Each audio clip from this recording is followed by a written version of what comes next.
ചട്ടമ്പി പാറുവിൻ്റെ ഇന്നത്തെ എപ്പിസോഡിൽ പാറുവിൻ്റെയും കൈലാഷിൻ്റെയും ജീവിതത്തിലൊക്കെ എന്തൊക്കെയാണ് സംഭവിക്കാൻ പോകണമെന്ന് നോക്കാം. എന്തായാലും നമുക്ക് ആദ്യം ഇതിൽ സംഭവിക്കുന്ന തുടക്കത്തിൽ കാണിക്കുന്നത് എന്താണെന്ന് വെച്ചാൽ നമ്മുടെ ജയന്തിയാണ് കേട്ടോ. അപ്പോൾ ജയന്തി പാറുവിയോട് പോയിട്ട് പറയുകയാണ്, എടി അയാൾ സ്വയം സംബോധന ചെയ്ത ഗന്ധർവനാണെങ്കിലും നമുക്കറിയാലോ അയാൾ ഗന്ധർവനൊന്നുമില്ല, നമ്മളെപ്പോലെ സാധാരണ ഏതൊരു മനുഷ്യനാണെന്നുള്ളത്. അപ്പോൾ അയാൾക്ക് അയാളുടേതായ തിരക്കൊക്കെ ഉണ്ടാവും. നീ ഇവിടെ കാത്തിരിക്കുന്നുണ്ടെങ്കിലും അയാളുടെ തിരക്കൊക്കെ കഴിഞ്ഞിട്ടേ നിൻ്റെ അടുത്തേക്ക് വരാൻ പറ്റുള്ളൂ. ചേച്ചി, അയാൾക്ക് തിരക്കുകൾ ഉണ്ടായിക്കോട്ടെ, അയാളതൊക്കെ ചെയ്തോട്ടെ, പക്ഷേ എൻ്റെ മുന്നിലൊന്ന് വന്ന് നിന്നിട്ട് ഞാനാണ് ഗന്ധർവൻ, എനിക്കൊരു തിരക്കുണ്ടെന്ന് പറയാമല്ലോ അയാൾക്ക്. അങ്ങനെ എന്തെങ്കിലും ഒന്ന് അയാൾ പറഞ്ഞിരുന്നെങ്കിൽ എനിക്കൊരു സമാധാനമാവുമായിരുന്നു.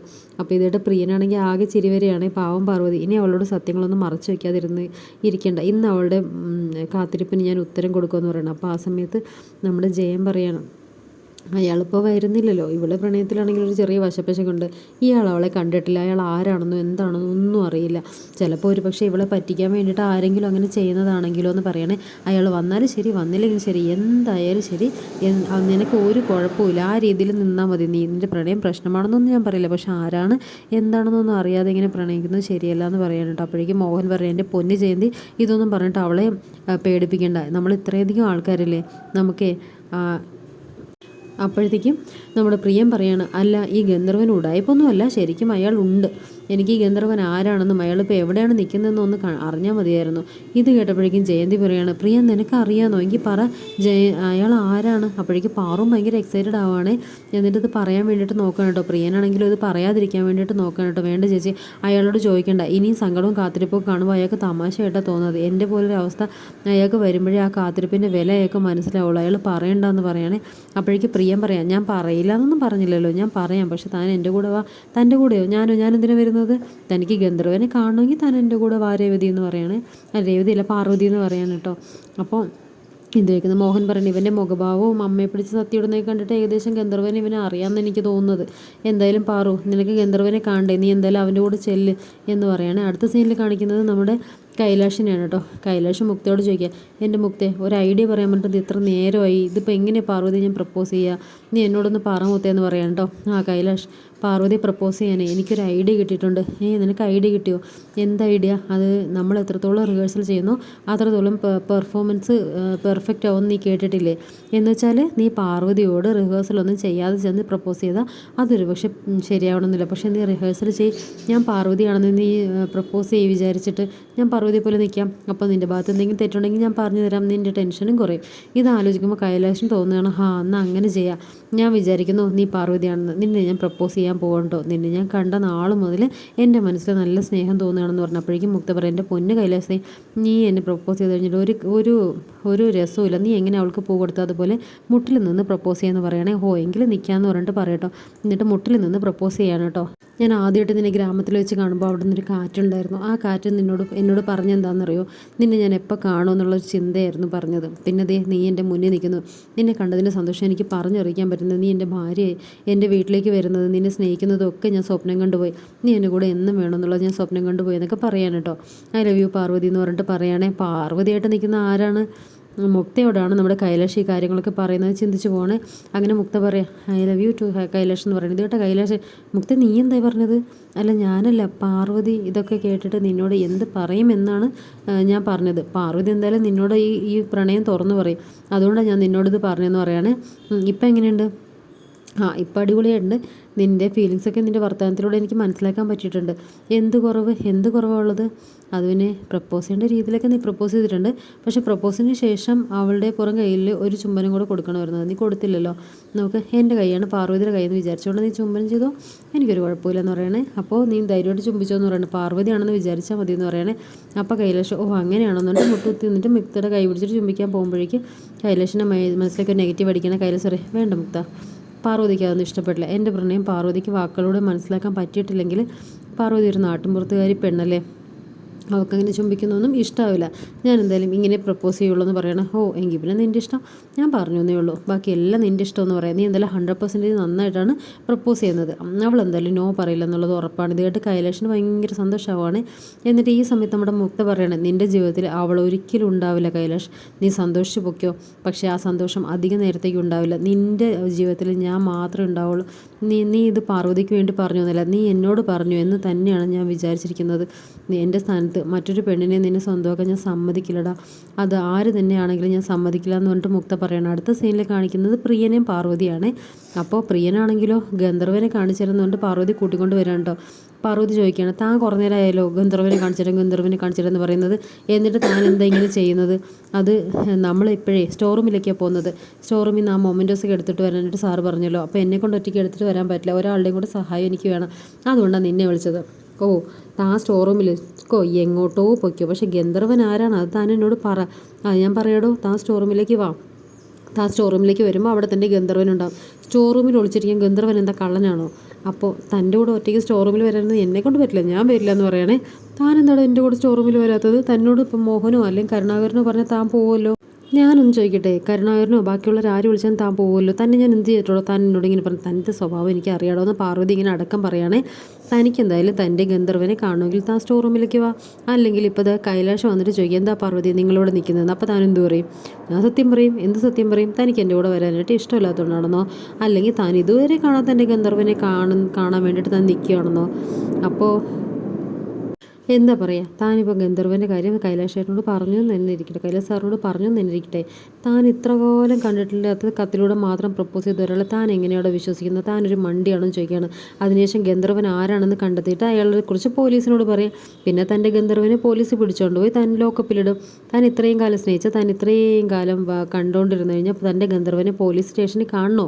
ഞാൻ വരാം, തൻ്റെ കൂടെ ഏത് നരകത്തിൽ വേണമെങ്കിലും വരാം, എനിക്ക് തൻ്റെ ഗന്ധർവനെ കാണിച്ചു തന്നാൽ മതി, ഞാൻ വരാമെന്ന് പറഞ്ഞിട്ട് പാർവതി എന്ത് ചെയ്യാണ്, പ്രിയൻ്റെ കൂടെ സ്റ്റോർ റൂമിലേക്ക് പോകണം. അപ്പോഴേക്കും പ്രിയൻ പറയാം, സ്റ്റോർ റൂമിൻ്റെ അകത്തേക്ക് വാ, അവിടെയാണ്. ഞാനൊന്നും വരില്ല തൻ്റെ കൂടെ സ്റ്റോർ റൂമിലേക്ക്.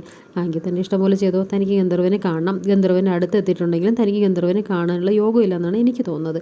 അല്ലാതെ എനിക്കിപ്പോൾ കാണണമെന്നുണ്ടെങ്കിൽ താൻ ഒരിക്കലും ഇങ്ങനെ ചെയ്യില്ലല്ലോ. അപ്പോൾ തന്നെ ഗന്ധർവൻ തൻ്റെ അടുത്തേക്ക് വരുമായിരുന്നല്ലോ. ഈ സമയത്തേക്ക് പാർവതി പോകാൻ കൂട്ടാക്കുന്നില്ല കേട്ടോ. ഇവനെങ്ങാനും സ്റ്റോർ റൂമിൻ്റെ അകത്തേക്ക് കിട്ടിക്കഴിഞ്ഞാൽ ഇവൻ എന്നോട് എന്തെങ്കിലും തെമ്മാടിത്തരം കാണിച്ചാലോ, എന്തെങ്കിലും കാണിച്ചു കഴിഞ്ഞാൽ അവൻ്റെ കഥ ഞാൻ ഇനി സ്റ്റോർ റൂം വെച്ച് തന്നെ തീർക്കുമെന്ന് പറയണേ.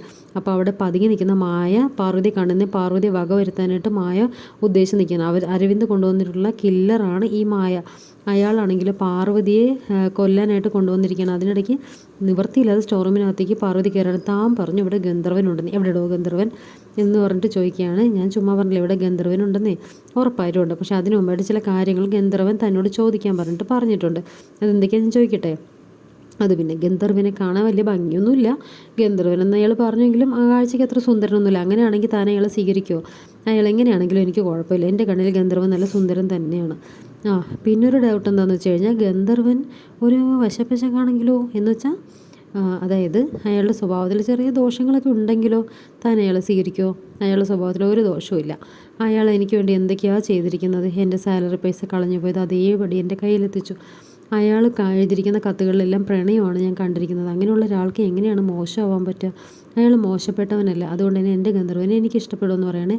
അങ്ങനെ ഗന്ധർവൻ ആരാണെന്നുള്ളത് എനിക്ക് കാണിച്ചു തരാമെന്ന് പറഞ്ഞിട്ട് പറയും. ഈ സമയത്ത് പ്രിയം വിചാരിക്കുകയാണ്, ഞാനാണ് ഗന്ധർവനെന്ന് പാറുവിനോട് പറഞ്ഞാൽ പാറു ഒരിക്കലും വിശ്വസിക്കില്ല. പക്ഷേ ആ ലോക്കറ്റ് കാണിച്ച് ഞാനാണ് ഗന്ധർവനെന്ന് പറഞ്ഞു കഴിഞ്ഞാൽ പാറു എന്തായാലും വിശ്വസിക്കുമെന്ന് പറയണേ. എന്നിട്ട് പോക്കറ്റിൽ നിന്ന് ആ ലോക്കറ്റ് എടുക്കുകയാണ് കേട്ടോ. അപ്പോഴേക്കും ഈ കില്ലറാണെങ്കിലോ ആ സമയത്ത് മെയിൻ സ്വിച്ച് അങ്ങ് ഓഫാക്കുകയാണ് കേട്ടോ. വല്ലതും ട്രിപ്പായതാണോ നോക്കട്ടെ. അങ്ങനെ പ്രിയൻ ചെന്ന് വേഗം മെയിൻ സ്വിച്ച് ഓഫ് ചെയ്യണം. പെട്ടെന്ന് ആരോ ഓഫ് ചെയ്തിട്ടുള്ളതാണെന്നുള്ളത് പ്രിയന് മനസ്സിലാവുകയാണ്. പിന്നെ പെട്ടെന്ന് തന്നെ പാർവതി തള്ളിയിട്ടിട്ട് ഒരാൾ അടുത്ത് വന്ന് തള്ളിയിട്ടതാണ് മനസ്സിലാവുന്നത്. ആളാരാണെന്നോ എന്താണെന്നോ മനസ്സിലാവാതെ പ്രിയൻ ഇങ്ങനെ വീണ് കിടക്കുന്ന പ്രിയൻ എണീപ്പിക്കുകയാണ്. പാർവതി ആണെങ്കിൽ എണീറ്റുടൻ പ്രിയൻ്റെ കരണക്കുറ്റി നോക്കി ഒരൊറ്റ അടി കൊടുക്കുകയാണ്. നീ എന്താടാ വിചാരിച്ചത്? നീ വിചാരിക്കുന്ന പോലുള്ളൊരു പെണ്ണല്ല ഞാൻ. മറ്റുള്ളവർ വിശ്വസിക്കാറിയും, ഞാനൊരിക്കലും വിശ്വസിക്കില്ല എന്നൊക്കെ പറഞ്ഞിട്ട് വലിയ സീനാക്കാണ്. നീ എന്തിനു തല്ലിയത്? ഇവിടെ വേറെ ആരും ഉണ്ടായിരുന്നു, ഞാനല്ല എന്ന് പറയണം. ഞാനത് വിശ്വസിക്കണമായിരിക്കില്ല, നിൻ്റെ സ്വഭാവം എനിക്ക് നന്നായിട്ട് അറിയില്ല. ഞാൻ പഴയ പോലെ ചട്ടമ്പി പാറു ആവുമോ എന്ന് പറഞ്ഞിട്ട് ദേഷ്യപ്പെട്ടിട്ട് പാറു അങ്ങ് പുറത്തേക്ക് പോവുകയാണെ. പുറത്തേക്ക് ഇറങ്ങി വരുമ്പോൾ അതുപോലെ ജയന്തിയും എല്ലാവരും പാർവതി അന്വേഷിച്ച് അവിടെ ചുറ്റിനും നടക്കണം. പാർവതി കാണാതാവുമ്പോഴേക്കും അവരെല്ലാവരും വിചാരിക്കാം, അല്ല ഗന്ധർവനെ കാണാമെന്ന് പറഞ്ഞിട്ട് പോയ പാർവതിയും കാണുന്നില്ല, പ്രിയനെയും കാണുന്നില്ല. നിൻ്റെ മുഖത്ത് എന്താ പറ്റിയ? നിൻ്റെ മുഖത്ത് എന്താ ഇത്രയധികം? നീ എന്താ ഡള്ളായിരിക്കുന്നത്? സന്തോഷത്തോടു കൂടിയാണല്ലോ നീ പോയത്, നീ കണ്ടില്ലേന്ന് ചോദിക്കുകയാണ്. ഈ സമയത്ത് പാർവതി എല്ലാവരോടും പൊട്ടിത്തെറിക്കുക, ഞാൻ പറഞ്ഞല്ലേ അവൻ്റെ കൂടെ പോയില്ല എന്ന്. അവൻ്റെ കൂടെ ഇപ്പം കണ്ടില്ലേ അവൻ എത്ര വലിയ തെമ്മാടിത്തരം എന്നോട് കാണിച്ചെന്നറിയോ? ഇത്രയും കാര്യങ്ങൾ കാണിച്ചുകൊണ്ടാണ് ഈ എപ്പിസോഡിൻ്റെ റിവ്യൂ തരുന്നത്. ഇനി നമുക്ക് ഇതിൻ്റെ പ്രമോ വിശേഷങ്ങൾ എങ്ങനെയാണ്, എന്തൊക്കെയാണ് നാളത്തെ വിശേഷങ്ങൾ എന്തൊക്കെയാണെന്നുള്ളത് നമുക്ക് കണ്ടു നോക്കാം. അപ്പോൾ നമ്മുടെ പ്രിയൻ കയറി പിടിച്ച കാര്യവും ഒക്കെ പറയാൻ കേട്ടോ. അപ്പോൾ അവരെല്ലാവരും പറയണം, ദേ ബാക്കി എന്ത് വേണമെങ്കിൽ ഞാൻ വിശ്വസിക്കാം, പ്രിയൻ ഒരിക്കലും അങ്ങനെ ചെയ്യില്ല എന്ന് എല്ലാവരും പറയണം കേട്ടോ. പാർവതി നിങ്ങളെല്ലാവരും അങ്ങനെ പറയുള്ളൂ, നിങ്ങളെല്ലാവരും ഒറ്റ സുഹൃത്തല്ലേ അവൻ, അതുകൊണ്ടേ അവൻ നിങ്ങളെല്ലാവരും കണ്ണടച്ച് വിശ്വസിച്ചിരിക്കുക, അവനൊരു ആഭാസിനെ പോലെ തന്നെയാണ് എനിക്ക് തോന്നിയിട്ടുള്ളത്, അവനെ എനിക്ക് ഇഷ്ടമല്ല എന്ന് പറയാൻ കേട്ടോ. പിന്നെ അവൻ്റെ ജോലികളെ എനിക്കധികം സമയമൊന്നും വേണ്ട, കൈലാഷ് സാറിനോടൊന്ന് ജസ്റ്റ് പറഞ്ഞാൽ മതി. പക്ഷേ ഞാനത് പറയാത്തത് കൈലാഷ് സാറിന് എന്നോടുള്ളൊരു വില കുറയും, അതുകൊണ്ടാണ് ഞാനത് പറയാത്തതെന്ന് പറയണേ. അങ്ങനെ കൈലാഷ് ആണെങ്കിലോ പാർവതി അന്വേഷിച്ച് ഇങ്ങനെ കറങ്ങി നടക്കാൻ കേട്ടോ. പാർവതി നിൽക്കുന്ന കാണുമ്പോൾ കൈലാഷ് പാർവതിയുടെ അടുത്തേക്ക് വരികയാണ്. പാർവതി ഒരു മിനിറ്റ് എനിക്ക് നിന്നോടൊന്ന് സംസാരിക്കണമെന്ന് പറയും കേട്ടോ. പാർവതി അങ്ങനെ മാറി നിൽക്കണം. അപ്പോൾ കൈലാഷ് ചോദിക്കുകയാണ്, അല്ല പാർവതി നിന്നെ ഞാൻ രാവിലെ കാണുന്ന സന്തോഷം നിൻ്റെ മുഖത്തില്ലല്ലോ, എന്താ പറ്റി, എന്തെങ്കിലും പ്രശ്നമുണ്ടോ, നീ ഓക്കെ ആണോ? അല്ല സാർ ഞാൻ ഓക്കെയാണ്, എനിക്കൊരു കുഴപ്പമില്ല എന്ന് പറയണേ. അപ്പോഴേ കൈലാഷ് പറയണം, എനിക്ക് പിന്നെ ഞാൻ എൻ്റെ കാര്യങ്ങളൊന്ന് പറഞ്ഞോട്ടെ. അത് പിന്നെ പാർവതി എനിക്ക് നിന്നോടൊന്ന് പറയുമ്പോഴേക്കും തന്നെ മുക്തയും കരുണാകരനും അവിടെ നിന്ന് വരികയാണ് കേട്ടോ.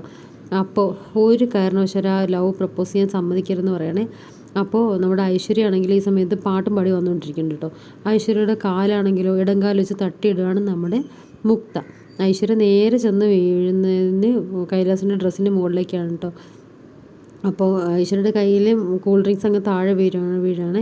അപ്പോൾ ഇതൊക്കെ കണ്ടിട്ട് കൈലാഷ് ദേഷ്യത്തോടെ പറയണേ, എന്താണ് മുക്തി നീ ചെയ്തത്, നിനക്ക് പ്രാന്താണോ, എന്തിനാ കുറ്റിയെ തല്ലിയത്, അവൾ അറിഞ്ഞുകൊണ്ട് ചെയ്തതാണോ, ഈ കോട്ട് ചിത്തയെങ്കിൽ മറ്റൊരു കോട്ട് എടുത്തത്, അല്ലാതെ ഇങ്ങനെയല്ല ചെയ്യേണ്ടതെന്ന് പറയണേ. ഈ സമയത്ത് സൗന്ദര്യം മറ്റുള്ളവരും ഒക്കെ ചെയ്ത് വന്നിട്ട് പറയണേ, നീ ചെയ്ത് തെറ്റ് തന്നെയാണ്, എന്തായാലും നീ അവളോട് ക്ഷമ ചോദിക്കുമെന്ന് പറയണം. അങ്ങനെ ഞാൻ ഒരു കാരണവശാലും ക്ഷമ ചോദിക്കില്ല എന്ന് പറയണം. അവിടെ വെച്ച് അങ്ങനെ ഒരു തർക്കം കൂടി നടക്കുകയാണ്. അപ്പോൾ നമ്മുടെ പാർവതിയോട് വീണ്ടും കൈലാഷിന് ഒന്നും പറയാൻ പറ്റുന്നില്ല. അത് കഴിഞ്ഞിട്ട് പിന്നെ അടുത്തതായിട്ട് മുക്തയോട് പറയണം, നീ എന്ത് പെണ്ണടി, ഞാൻ അവളോട് പ്രണയം പറയാനായിട്ട് തുടങ്ങുമായിരുന്നു, അപ്പോഴാണ് നീ ഇതൊക്കെ ഒപ്പിച്ചത്. അയ്യോ ഞാൻ അറിഞ്ഞില്ലടാ, ഞാൻ തന്നെ നിനക്കൊരു അവസരം റെഡിയാക്കി തരാമെന്നൊക്കെ പറഞ്ഞിട്ട് പറയണേ. അപ്പോൾ പ്രിയനാണെങ്കിലോ വേറെ ആരോ കൊല്ലാൻ വേണ്ടി നടക്കുകയാണെന്നുള്ള മനസ്സിലായിട്ട് പ്രിയനോട് മോഹൻ ഇങ്ങനെ അവാർഡ് നടക്കുന്ന ചടങ്ങിലേക്ക് ഇവിടെ വന്നിരിക്കുന്നു പറയുമ്പോൾ ഞാനിപ്പോൾ വരാമെന്ന് പറഞ്ഞിട്ട് പോവാണ്. പാർവതിക്കാണെങ്കിൽ പ്രിയനെ കാണുമ്പോഴേക്കും തന്നെ കലിപ്പ് തുടങ്ങുകയാണ്. ഓരോരുത്തർക്കായിട്ട് ഇങ്ങനെ അവാർഡ് കൊടുക്കണം കേട്ടോ. അപ്പോൾ ഈ സമയത്ത് മുക്തയ്ക്ക് കൊടുക്കുന്നു, അരവിന്ദന് കൊടുക്കുന്നു, അങ്ങനെ ഓരോരുത്തർക്കായിട്ട് കൊടുക്കുന്നുണ്ട്. അപ്പോൾ മുക്തയുടെ അമ്മയാണെങ്കിൽ പ്രസംഗിക്കുന്നുണ്ട്, എൻ്റെ മോളെ ഞാൻ നിന്നെപ്പോലൊരു നല്ലൊരു ബിസിനസ്സുകാരിയാക്കാനാണ് ഇവിടെ ഏൽപ്പിച്ചിരിക്കുന്നത്, എനിക്ക് എല്ലാവരോടും മുഖ്യമായിട്ടൊരു കാര്യം പറയാനുണ്ട് എന്നൊക്കെ പറഞ്ഞിട്ട് പറയാം. അപ്പോഴേക്കും സൗന്ദര്യം പറയുന്നത്, എന്ത് കാര്യം മാഡം പറയേണ്ടത്, ഫുഡിൻ്റെ കാര്യമാണോ? ഓ എവിടെ വന്നാലും ഇവൾക്ക് ഫുഡാണല്ലോ, ഫുഡിൻ്റെ കാര്യമല്ല, എൻ്റെ മകളുടെയും അരവിന്ദൻ്റെയും തമ്മിലുള്ള വിവാഹം ഉറപ്പിച്ചിരിക്കുകയാണ്. അപ്പോൾ ഇവരുടെ നിശ്ചയം അധികം താമസിക്കാതെ തന്നെ ഉണ്ടാവും എന്ന് പറയണേ. ഇവരുടെ നിശ്ചയം നമുക്ക് നല്ലൊരു ഇതായിട്ട് തന്നെ നടത്തണമെന്ന് പറയാം. ഓ മുക്തയാണ് കല്യാണം കഴിക്കുന്നത്, അരവിന്ദൻ്റെ ജീവിതം കഴിഞ്ഞു, അതുപോലെയാണ് മുക്തയുടെ സ്വഭാവം എന്ന് പറയണേ. ഈ സമയത്ത് ഏറ്റവും അവസാനമായിട്ട് പാർവതിയാണ് ആദരിക്കുന്നത്. പാർവതിയാണ് ഈ കമ്പനി നിലനിർത്താനായിട്ട് കാരണക്കാരെന്നുണ്ട്. പാർവതിക്കൊരു സിംഗപ്പെണ്ണിൻ്റെ ഒരു സിമ്പലുള്ളൊരു ട്രോഫി കൊടുക്കുന്നുണ്ട്. അപ്പോൾ അങ്ങനെ ഇതെല്ലാം കഴിഞ്ഞ് അവാർഡ് ദാനങ്ങളെല്ലാം കഴിഞ്ഞിട്ട് ഒരുപാട് മത്സരങ്ങളൊക്കെ വെക്കുകയാണ് കേട്ടോ.